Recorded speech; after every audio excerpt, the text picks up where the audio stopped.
Hello दोस्तों, नमस्कार। मैं रीना आपके अपने चैनल हिंदी ज्ञान में आपका स्वागत करती हूँ।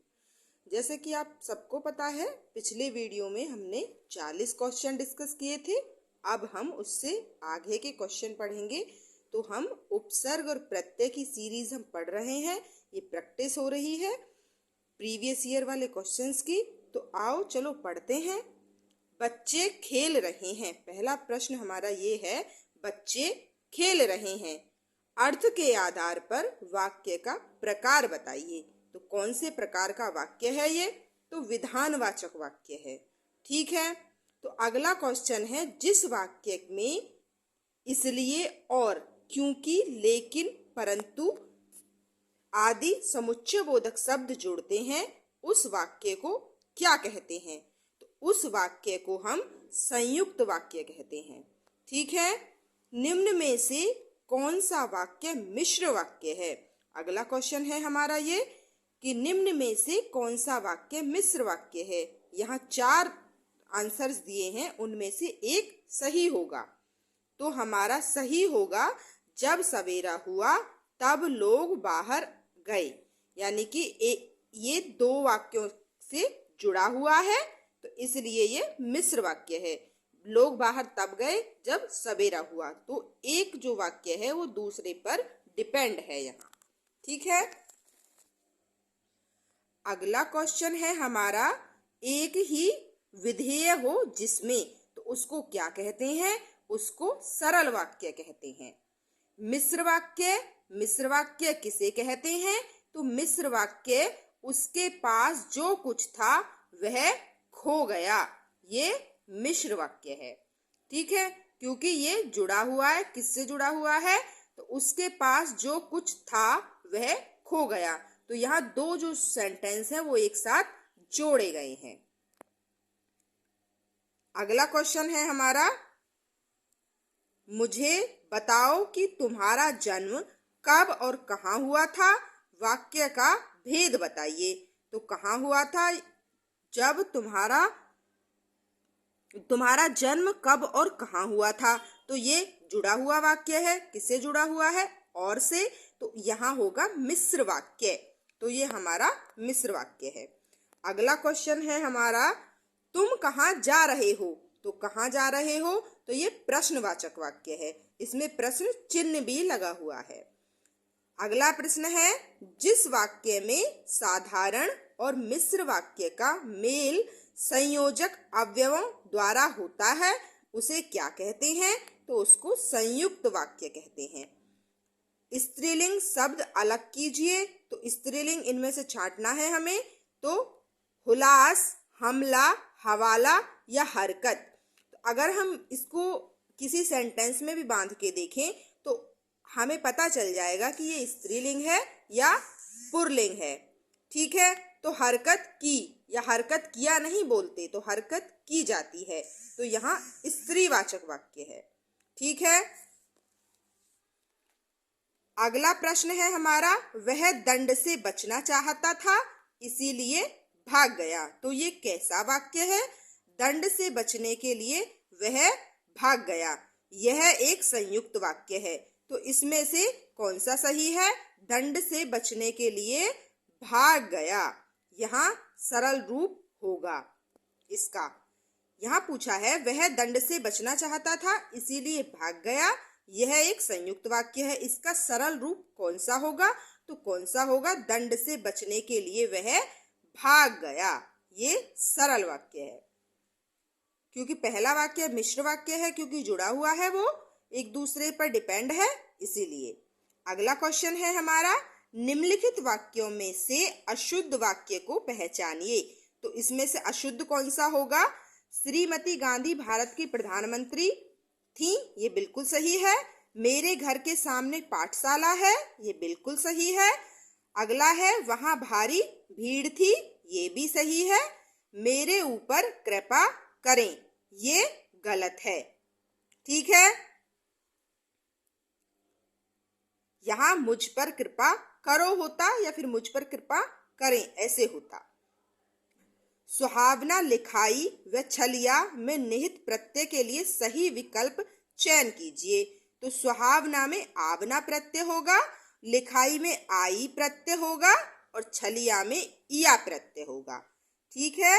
अगला क्वेश्चन है, अलमारी कौन सी भाषा का शब्द है? तो कौन सी भाषा का शब्द है अलमारी? पुर्तगाली भाषा का शब्द है। अगला प्रश्न है हमारा, वाक्यों का वर्गीकरण कितने आधारों पर किया गया है? तो कितने आधारों पर किया गया है?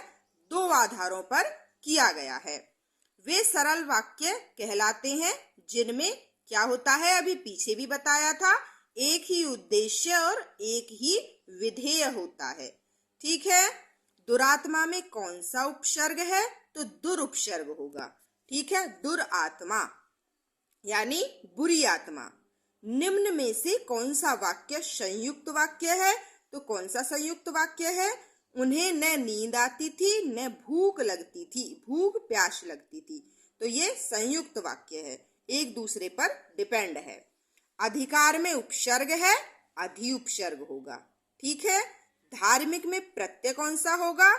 तो मिक प्रत्यय होगा, सॉरी इक प्रत्यय होगा। कौन सा होगा? इक प्रत्यय होगा। धार्मिक इक। आपका भविष्य उज्जवल हो, अर्थ की दृष्टि से वाक्य भेद बताइए। तो इच्छावाचक, यहाँ अपनी स्वेच्छा से कोई आशीर्वाद दे रहा है या तुम्हें शुभकामनाएं दे रहा है कि आपका भविष्य उज्जवल हो, तो यहाँ इच्छावाचक होगा।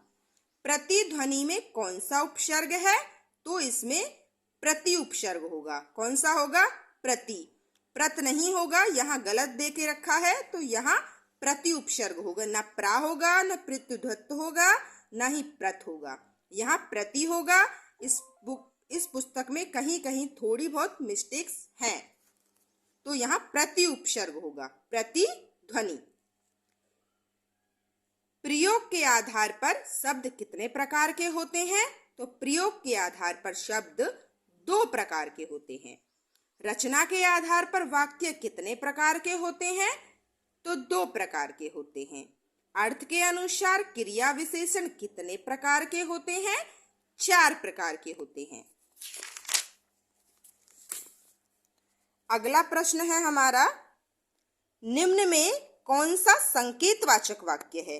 तो संकेतवाचक वाक्य कौन सा है? यदि वर्षा अच्छी हुई तो फसल भी अच्छी होगी। फसल कब अच्छी होगी? जब वर्षा हुई तो, यानी संकेत बताया जा रहा है कि अगर वर्षा होगी तभी फसल अच्छी होगी, यानी एक अनुमान लगाया जा रहा है। सदाचार में उपसर्ग है, तो सदाचार में कौन सा उपसर्ग है? सत उपसर्ग है। यहाँ व्यंजन संधि का प्रयोग होता है, तो यहाँ दै का ता हो जाता है, यानी जिस भी वर्ण से जो भी वर्ण आएगा उसका तीसरा अक्षर हो जाता है, पहला तीसरा। ता था दा, तो दा वाले उसमें वर्ण में कौन सा आएगा? ता आ जाएगा। अतियुक्ति में उपसर्ग है, तो यहाँ अति उपसर्ग है, अतियुक्ति।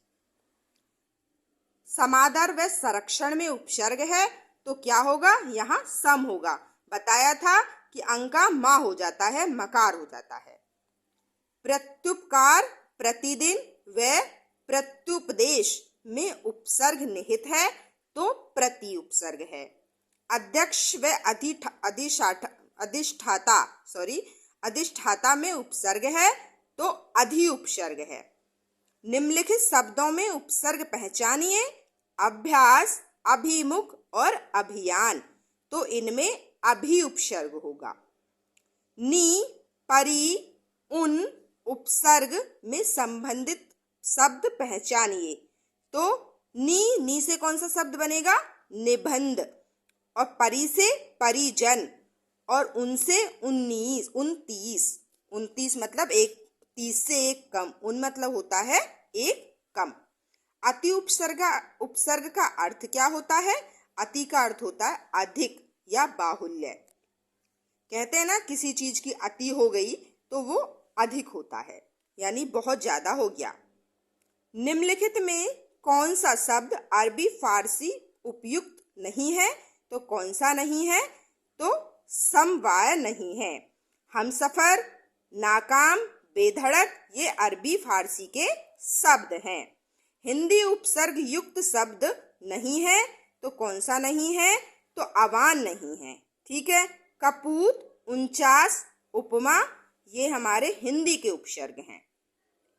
संस्कृत उपसर्ग युक्त शब्द नहीं है तो कौन सा नहीं है? लाचार नहीं है। ठीक है, अगला प्रश्न है हमारा, निम्नलिखित में कौन सा शब्द हिंदी उपसर्ग युक्त है? तो कौन सा है हमारा? कपूत। ठीक है, छलिया, पठनीय व कहानी में कौन सा प्रत्यय है?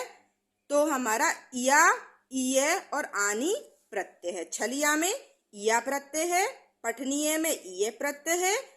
ठीक है, व कहानी में आनी प्रत्यय है। अगला क्वेश्चन है हमारा, चर्मकार प्रभाकर में कौन सा प्रत्यय निहित है? तो कौन सा निहित है? कार और कर। चर्म कार, इसमें कार प्रत्यय है। प्रभाकर, प्रभाकर में कर प्रत्यय है। खिलाड़ी और गमनीय शब्द में कौन सा प्रत्यय प्रयुक्त हुआ है? तो खिलाड़ी में आड़ी प्रत्यय है और गमनीय में ईय प्रत्यय है। ठीक है, अगला क्वेश्चन है हमारा, गाने वाला। गाने वाला लघुत्तर शब्द में कौन सा प्रत्यय है? तो इसमें गाने वाला में वाला प्रत्यय है, लघुत्तर में तर प्रत्यय है। खंडहर लुटेरा शब्द में कौन सा प्रत्यय है?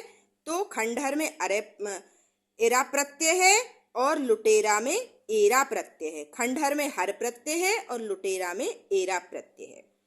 जो प्रयुक्त धातुओं के अंत में लगते हो उन्हें क्या कहते हैं? तो उन्हें कृत प्रत्यय कहते हैं। जो प्रत्यय संज्ञा, सर्वनाम व विशेषण में जुड़कर नया शब्द बनाते हैं वे प्रत्यय हैं, तद्धित प्रत्यय हैं। कृदंत प्रत्यय किन शब्दों के साथ जुड़ते हैं? तो क्रिया के साथ जुड़ते हैं। तो ठीक है दोस्तों, आज हम इतना ही पढ़ेंगे। अगर आपको मेरी वीडियो थोड़ी भी हेल्पफुल या थोड़ी अच्छी लग रही हो सकता है इसमें मुझसे थोड़ी बहुत गलतियां हो गई हों, तो प्लीज़ उनको क्षमा प्रार्थी हूँ मैं। आपको मेरी वीडियो से थोड़ी भी मदद मिल रही हो तो कृपया लाइक, सब्सक्राइब और शेयर अवश्य करें मेरे चैनल को, और प्लीज़ सपोर्ट मी। धन्यवाद।